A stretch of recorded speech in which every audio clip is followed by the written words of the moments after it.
Essa é uma das músicas da excelente trilha sonora de Cangaço Novo. Se você não sabe o que eu tô falando, tá precisando aterrissar. Um grande fenômeno do audiovisual brasileiro, visto muito por aqui, visto muito fora daqui. E hoje a gente tem o prazer de receber aqui no Estúdio CBN os criadores e roteiristas da série, Eduardo Mello e Mariana Bardan. Bem-vindos! Olá, boa tarde. Boa tarde, que alegria. Tô passada de estar frente a frente assim com a Alice Carvalho, gente. Bem-vinda. Não estamos te ouvindo. Oi? Oi. Me ouvem? Aham. Nossa, começou a tocar a música, já dei uma emocionada aqui, porque com certeza o painho tá ouvindo no carro. Nosso ouvinte! Que lindo que foi isso, Alice. Foi muito lindo, muito lindo. A gente ficou super emocionado aqui dessa conexão que o rádio proporciona. Bueno, eu quero começar com o Eduardo e a Mariana e perguntar do começo. Eu vou dar uma sinopse curta aqui da série. Se ficar curta demais, vocês incumpridam. E eu já vou emendar a pergunta, tá? A gente tá falando aqui dos irmãos Vaqueiro. O Baldo, Dinorá, Gilvânia. O Baldo foi do exército, ele foi bancário. Ele tá numa situação meio difícil ali, quando ele descobre uma carta que o leva a encontrar uma parte da família dele no Ceará. E lá ele encontra as irmãs Dinorá e Gilvânia. Dinorá é a personagem da Alice. Pra dupla, primeiro, de onde nasceu, da cabeça de vocês, o Cangaço Novo? E como é que ele virou realidade? Que irmãs que ele encontra, né, Tati? Oh. Mas vamos lá. Cangaço Novo nasceu lá em 2013, mentira, olha eu aumentando 10 anos a mais. 2013, quando a gente assistiu um filme chamado O Profeta, que é um filme francês que fala sobre um presidiário que tem que lidar com diferentes facções dentro da prisão. E é um filme de uma pessoa querendo pertencer, querendo se achar, querendo se encontrar. Então, quando o Edu me mostrou esse filme, eu falei, Edu, e se a gente pegasse esse filme e juntasse com o Nordeste, mais precisamente com a cidade de onde o seu pai veio? O que a gente poderia fazer com um cara lá, sabe? Para trazer para perto, assim, para o Brasil. Olha, Tatiana, para mim foi a sensação de explodir uma bomba na minha cabeça, porque a gente já estava em busca de um projeto audiovisual que pudesse nos lançar como roteiristas e criadores, e foi uma espécie de realmente união assim das nossas mentes, e se abriu um mar de possibilidades, né? Ia ser uma história de ação, ia ser uma história de família, ia ser uma história no sertão. A gente queria que tivesse bandidos, mas eu falei, olha, só bandido homem não vai rolar, vamos colocar uma mulherada aqui, porque quero ver outras coisas, né, para além de uma série de ação. E aí foi. Essas foram as primeiras ideias. Bom, e aí vocês foram desenvolvendo essas ideias até que o projeto nascesse, né? Como é que foi isso? Porque primeiro era uma ideia, vocês estavam aí conversando, viram um filme. E se a gente escrevesse uma história assim, assado e tal, e aí? Isso, a gente queria já que fosse uma série. Então, quando a gente pensou nessa ideia, a gente estava pensando, sabe, como preencher, como colocar motor, como colocar, enfim, dividir tramas e plots para que tivesse estofo para uma série. E aí... Não, e foi quando, Mari, na verdade, a gente acaba conhecendo o Fábio Mendonça, que é um dos diretores da série. E... nessa época eu trabalhava com making off, né, Edu? Exato. E aí conheci o Fabinho em um making off dele e falei, oi, tudo bem? Eu sou a Mari, faço cinegrafia, sou cinegrafista, queria apresentar um projeto, se você puder ler. Ele, claro, me manda isso. Foi 2015, mais ou menos. Aí a gente mandou, ele escreveu, muito legal, tem potencial, tô disposto a ajudar. Aí a gente ficou pulando no apartamento, que era, sei lá, 30 metros quadrados, pulando que nem dois doidos. Vai rolar. Aí, isso era 2015, hein? Aí... Mal sabia quantos passos ainda existiriam para a série chegar. Né, gente? E vocês são amigos de faculdade? Sim. Nós nos conhecemos no primeiro dia de aula. Eu brinco que é do jeito mais clichê, né? Procurando ali que sala de aula que a gente ia estudar. E a gente estava na mesma sala. 2 meses depois a gente estava namorando e fizemos todos os trabalhos na faculdade juntos. Na época eu estava como diretor, Mari como fotógrafa, e no final da faculdade a gente estava casado e de apartamento financiado. Com filho pra nascer quase, né? Que foi a série, ou não? É a impressão. Assim, me perdoem as mães, não sei, não sou mãe, não sei exatamente como é. Não, mas licença a poética, sensação aqui é que- pode, fica tranquilo. Ah, obrigada. Alice! Aí Fala, Mari. Não, é que aí foi isso. Aí o Fabinho levou para a O2, aí a O2 veio com todo o aporte dela, né, de produção. Aí a gente começou a apresentar, apresentamos para a Amazon em 2018. A Amazon comprou o projeto, a gente começou a desenvolver. E aí começou a chegar o resto do bando. Legal. E dentre essas pessoas, essa maravilhosa mulher. Essa mulher, Alice Chegaram os Carvalho. cangaceiros. Chegaram os cangaceiros. Como é que foi, Alice, seu primeiro contato com esse projeto? Quando é que foi? Você fez teste? Você foi pinçada? Como você virou de Norá? Minha filha, se eu fiz teste, eu atravessei um deserto atrás dessa mulher. Não, eu fui convidada. O primeiro teste que eu fiz para o cangaço, eu fiz num bate e volta para João Pessoa. E foi um teste guiado pelo Marcelo Caetano, grande pesquisador de elenco, grande diretor também. E por Carol Martins, também grande pesquisadora de elenco. E a gente fez esse teste. Na época, eu fui com 2 amigos. E um deles era a Titina Medeiros, fui com Marcina Morim, com Titina Medeiros, que virou advogada dos vaqueiros, até entrou na série ela, fez a Solange. E é minha amiga de muitos anos, eu não tinha um centavo no bolso, eles botaram a grana da gasolina, foram lá, não sei o que, me levaram. Quando eu estava voltando, eu ouvi no rádio que Você ouviu onde? São Paulo ia parar.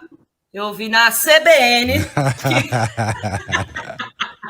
Ouviu no rádio, que que coisa São Paulo ia maravilhosa. parar. E aí era tudo em função do Covid, né? Do coronavírus e tal, tá. que estava chegando assim, mais assintoso. E aí a produção também, naturalmente, freou, né? Porque a gente não tinha noção do que ia acontecer no Brasil, no mundo. Eu não queria estar na pele de Edu e de Mari. Se foi difícil para mim, imagina para eles ver esse projeto sendo parado ali. E aí fiquei em casa um tempo, assim, até que em setembro recebi essa mensagem mágica da própria Carol Martins, dizendo, e aí, vamos para um callback? Eu falei, um callback a gente faz, só que, sei lá, eu acho que eu fiz uns 6, 7, 8, não arruma. Tanto que eu quase fui de Ilvânia em algum momento. Olha, Quase fui de Ilvânia. Aí apareceu um anjo chamado Tainá Duarte, que faria muito melhor do que eu. Tiveram esse entendimento de que essa menina não é Dilvânia, não, a Dilvânia é a outra. E eu acho que, assim, talvez pela nossa semelhança, misturado um pouco com a entrega do que eu tinha mostrado nos testes, rolou uma conjuntura astral e me chamaram para fazer de Norá. E aí, no dia seguinte, eu já estava obcecada trabalhando. Quem é Dinorá? Qual que é a personalidade da Dinorá? Eu acho que a personalidade de Dinorá é uma mistura de Alice com Mariana Bardem, em algum lugar. Eu também E aí acho. trago minha avó, trago minha mãe, ela traz a avó, a mãe, as tias, todas elas. É um encontro dessas mulheres de nossas famílias. Primeiro, de Mari, com toda a contribuição também da sala de roteiro, mas acho que tem uma essência muito marianesca nisso, e quando se encontrou comigo,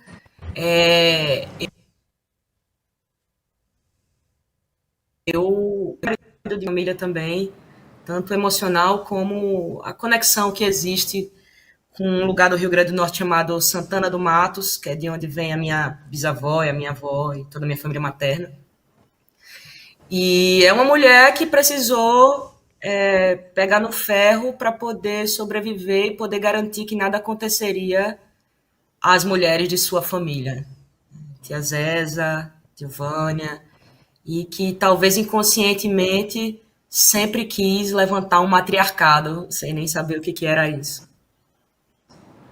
Agora, Eu Dinorá, gosto de pode falar. pensar também que ela é uma mulher que muitas mulheres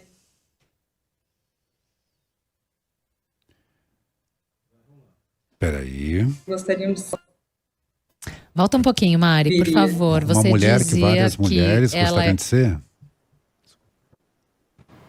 Isso, eu acho que, pegando carona e complementando o que a Alice está falando, eu acredito que a Dinorah é aquela mulher que faz coisas que a gente gostaria de fazer, age como a gente gostaria de agir, mas na vida real a gente não pode, porque senão isso teria consequências muito drásticas para as nossas vidas.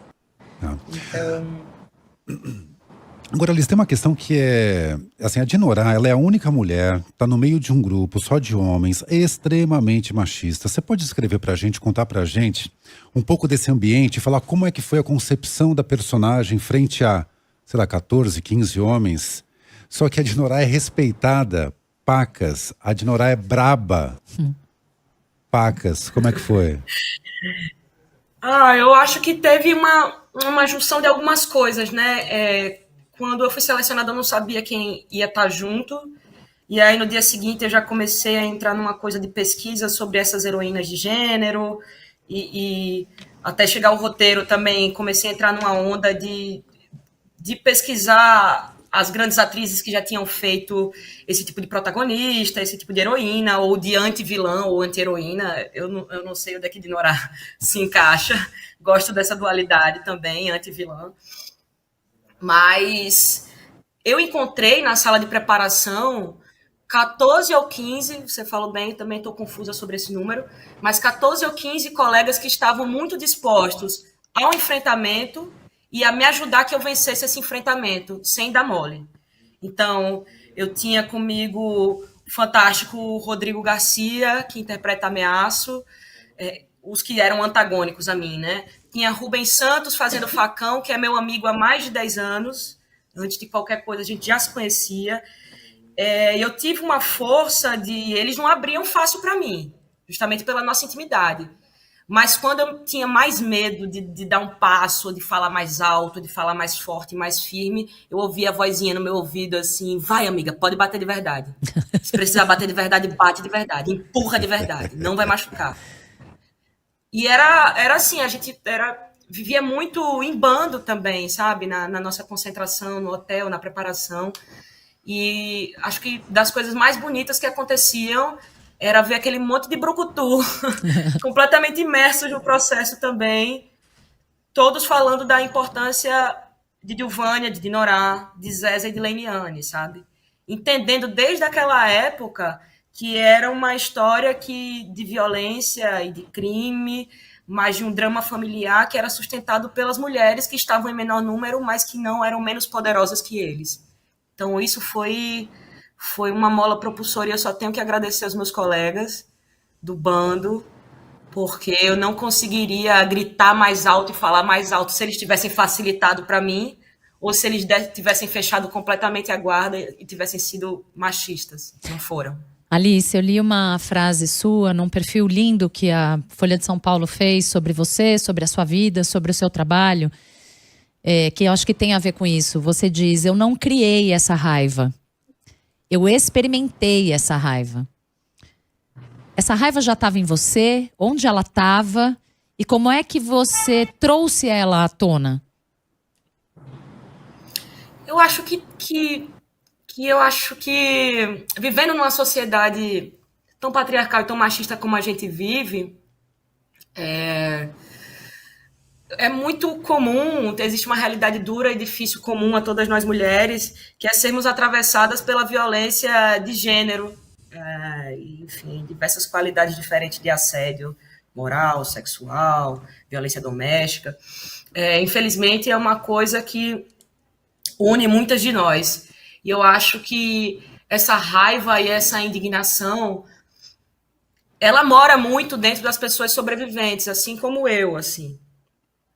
E eu acessei essa raiva que já existia dentro de mim, mas eu tinha vergonha de enfrentá-la e de acessá-la e deixá-la sair de alguma forma. Acho que eu sempre fui uma mulher mais implosiva nesse sentido, lidando com traumas e etc.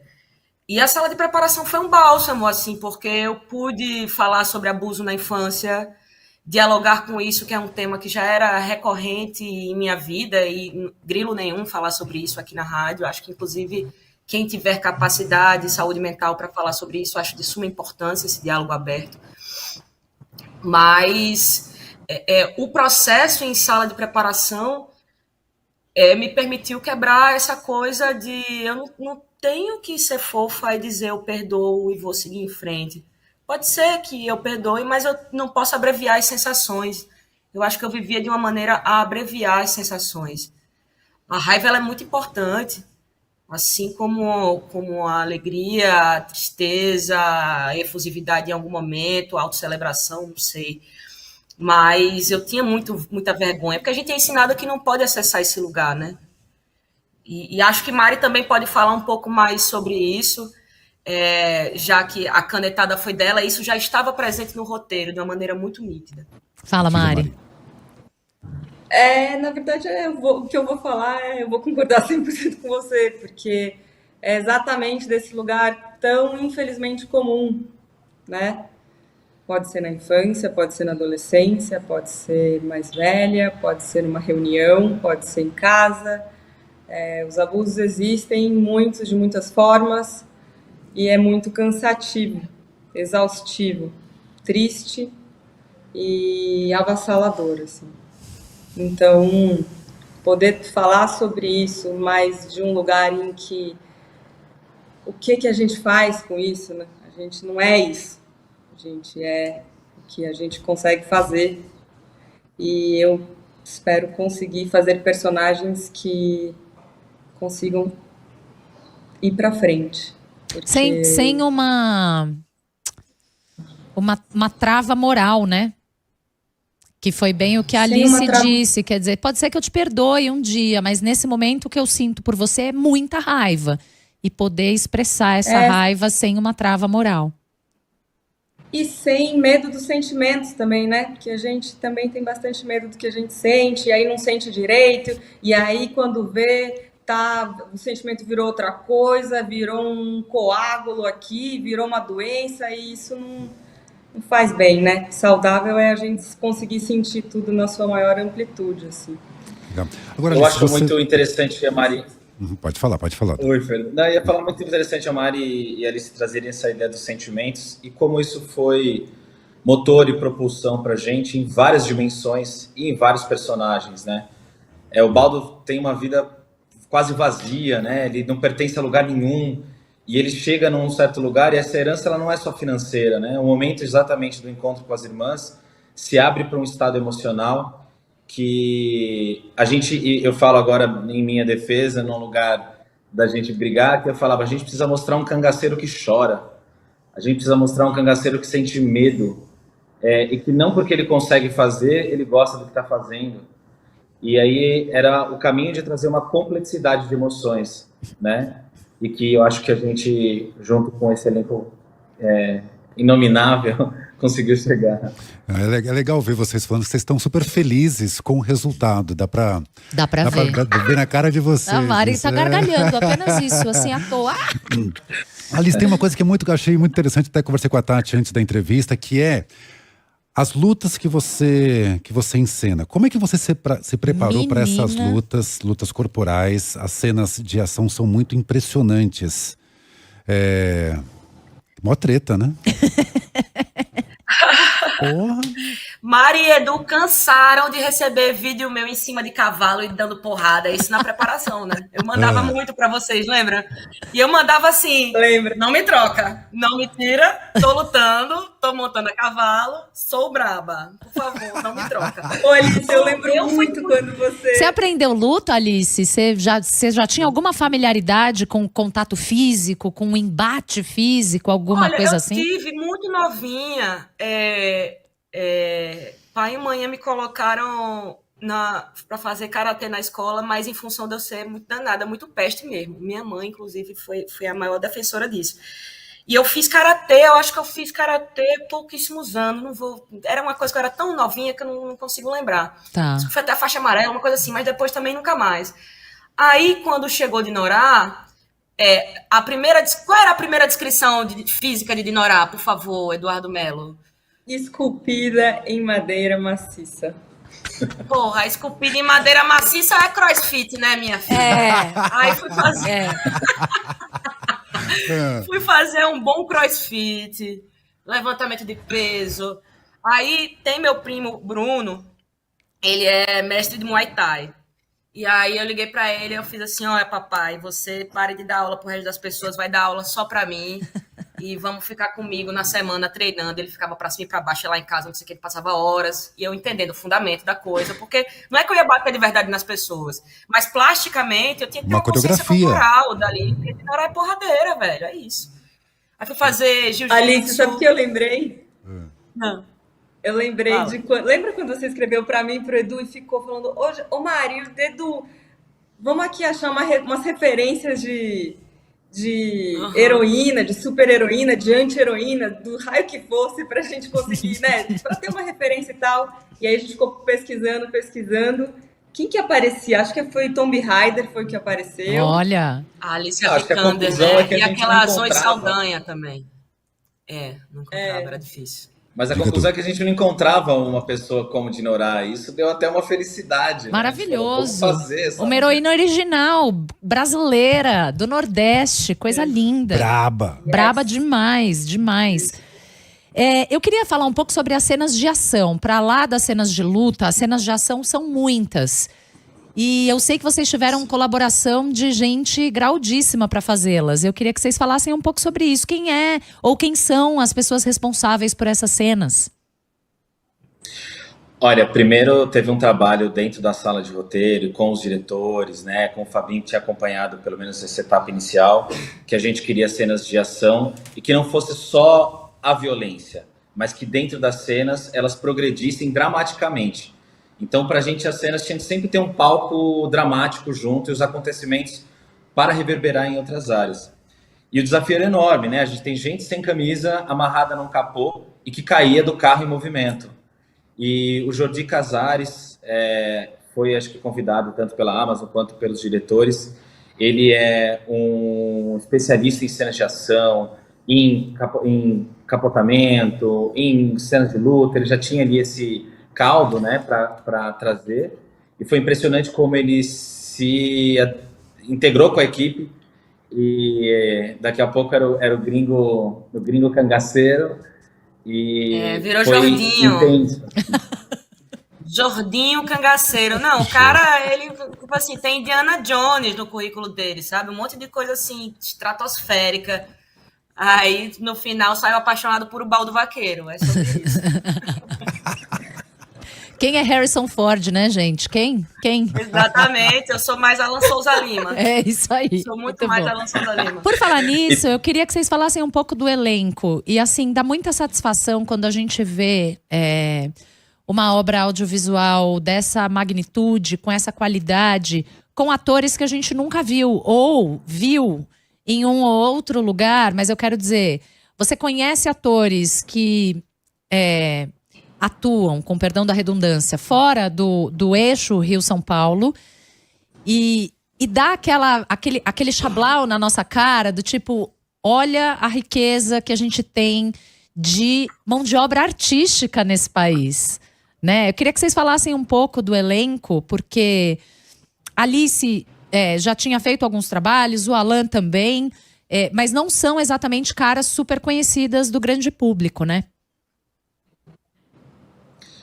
Olha, acho que assim, a gente tinha primeiro, ninguém tinha falado isso exatamente, mas era uma espécie de ideia combinada na cabeça de cada um.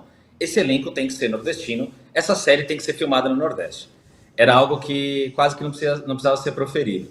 Quando os diretores colocaram isso para a Amazon, do outro lado, a receptividade foi exata. Claro, tem que ser atores nordestinos, tem que ser filmado no Nordeste.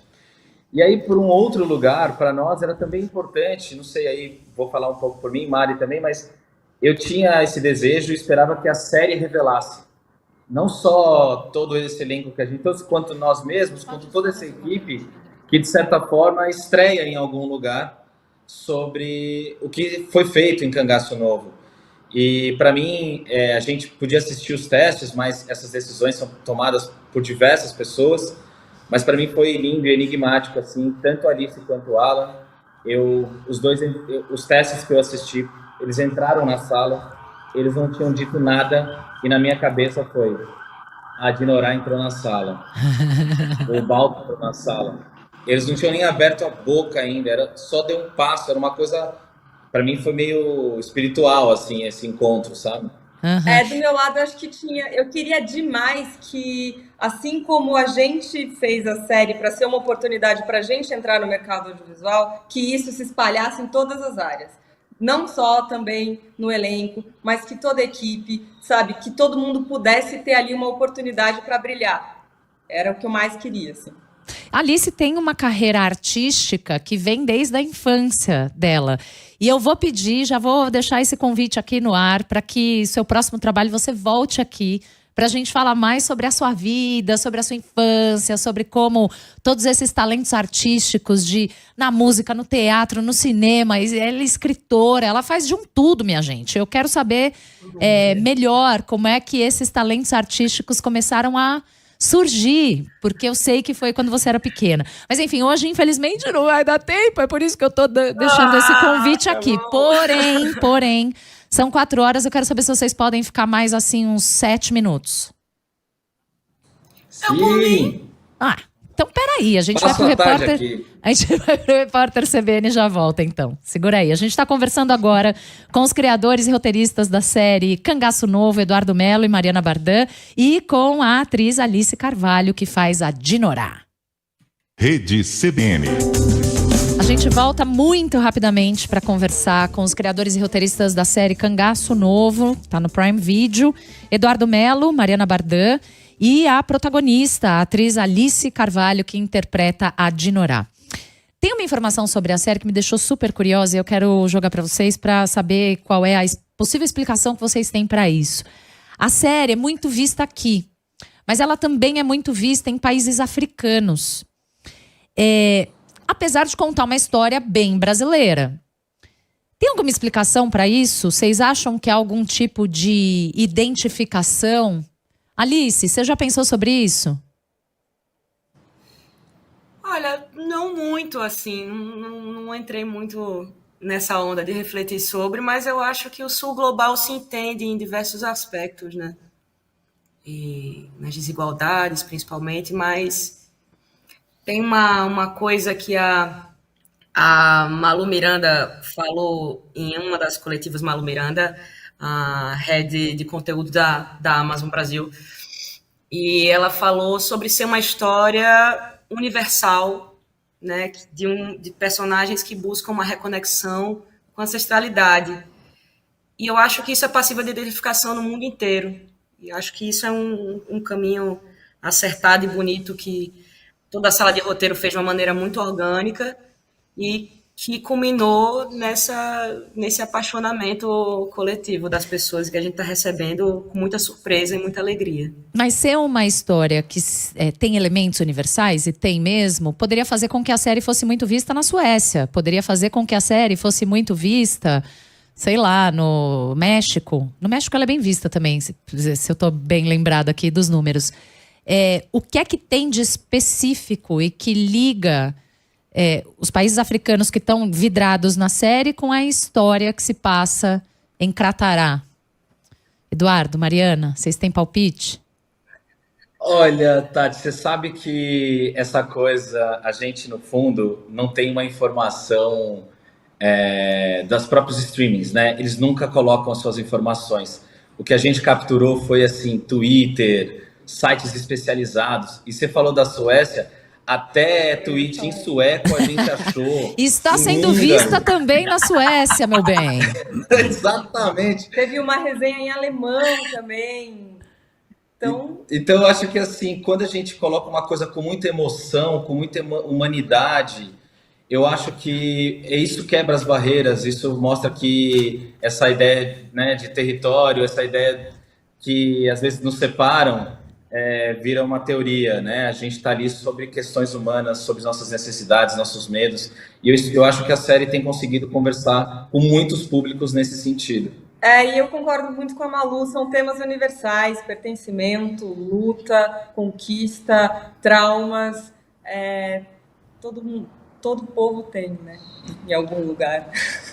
Olha, Pergunta do milhão agora, não, atenção. olha só, não, vou colocar. Então, são vários ouvintes que estão falando sobre a série, mas a Marcele tá fazendo uma ameaça aqui, ó. Nós vamos ameaçar a Prime Video. Renova logo esse cangaço novo, égua!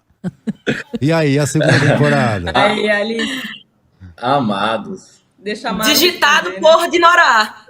Dinorá disfarçada de Marcele. Ô, Marcele, eu gostei. Égua é ótimo, né? Égua. Alguma informação que vocês podem Vai divulgar? ter, não vai ter? Já dá essa informação aqui para Olha, os ouvintes ficarem com o coração A informação é que tá todo calmo. mundo feliz. A informação é que tá todo mundo feliz. E A gente tá eu acho notando. que essa é a coisa mais importante, né? É a gente comemorar a realização que está feita. Entendi. E claro que todo mundo tem esperanças e é muito bonito ver as pessoas em busca disso, assim. Acho que uma hora a gente vai saber, mas está todo mundo, acho que, com muita calma, degustando primeiro essas conquistas que estão feitas, É né? porque só tem um Olha, mês, somos né, todos Edu? mais É muito velhos. chocante, assim. É verdade. Tudo que aconteceu É um com a fenômeno. gente, eu acho que o mais louco é saber que a gente só lançou há um mês, fez um mês agora de lançamento, 1 mês e 4 dias que a gente lançou. E foi uma enxurrada de coisa, um turbilhão. E acho que é uma série que, imagina, Mari e Edu levaram 10 anos para verem do a primeira sinopse até ver a coisa ali sendo filmada. É uma série que foi feita com muita responsa, né? Tem um tempo para ser burilado e tem uma equipe imensa envolvida. Então, Queria até... Eu vou fazer a pergunta de outro jeito. Vou fazer a pergunta de outro... Na verdade, é uma outra pergunta. Vocês têm aí na cabecinha de vocês ideias de desdobramentos dessa história? Meu amor, eu tenho muito. Tenho ideias Eu para brinco quando encontro a uma Alice. trilogia. Fala. Eu brinco com a Alice quando encontro a Alice e Alan, Tainá, eu falo, nós vamos fazer a anatomia dos vaqueiros. Tá bom, Eu já vejo Dinorá entendemos velhinha aqui. de bengala. Maravilhosa. Bengala e a gente e a tocou no arma na mão, né? Não, até lá eu acho que ela já conseguiu mais coisas. Gosto de pensar que ela também muda, né? Pra não ficar sempre na mesma tecla. Não sei. Mas a Alice tocou no a gente é ponto que eu queria trazer ensaboado, de Tati. volta. A gente é ensaboado. Muito sabonete, muita vaselina. Tô Ensaboado. notando. Não me cata, não. Fala, Eduardo. Rapidinho, pra gente se despedir, vá. Foi assim, um agradecimento por essa equipe e por todo mundo que entrou nesse projeto, Tati. Fábio Mendonça, que nos recebeu pelo primeiro momento. Depois, Andréa Barata Ribeiro, essa pessoa corajosa, talentosa. que Produtora depois nos trouxe executiva essa da sala de O2, né? roteiro. Produtora executiva da O2. Depois nos trouxe a sala de roteiro com Fernando Garrido, Eris Milgrom, Viviane Pistache, que abraçaram o projeto no primeiro momento junto com a gente. E todo mundo com essa ideia assim, como se fosse parte mesmo do projeto. E aí quando a gente entra ali em Muritiba com uma energia imensa e a gente começa esse elenco. Então assim, a fotografia de Azul Serra, a arte de Thales Junqueira. Tudo lindo. As camadas vão nascendo porque as pessoas vão entrando com essa disposição. Me vem Alice Carvalho e dá essa surra de Dinorá, entende? Eu acho que esse é o brilho, essa é a felicidade que não sai da nossa cabeça de poder estar tanta gente bacana, tanta gente legal. Malu Miranda, Amazon ter a coragem de investir no Brasil, né? Nos termos que a gente falou. A equipe de desenvolvimento, Júlia Prioli. Vou aproveitar para agradecer até as meninas da PR. Eu tô só olhando o relógio, viu, Eduardo? Você vai agradecendo aí. Eu tô aqui, ó, de olho no relógio, com a produtora no meu cangote. Vamos indo. Mas quem mais? 50 pessoas. Obrigado, Tati. Obrigado, Fernando. Valeu, gente. Parabéns pelo trabalho. Olha, Muito parabéns legal. demais. É muito prazeroso mesmo ver um track feito aqui, com tanta gente talentosa, com essa dimensão, com essa qualidade. Alice, você é um espetáculo e eu vou dizer de novo, você trate de voltar aqui, porque quero conversar mais, tá bom? Obrigado, gente. Parabéns, um beijo pra cada um. Obrigada por estar aqui com a gente hoje. Obrigada, Obrigado. gente.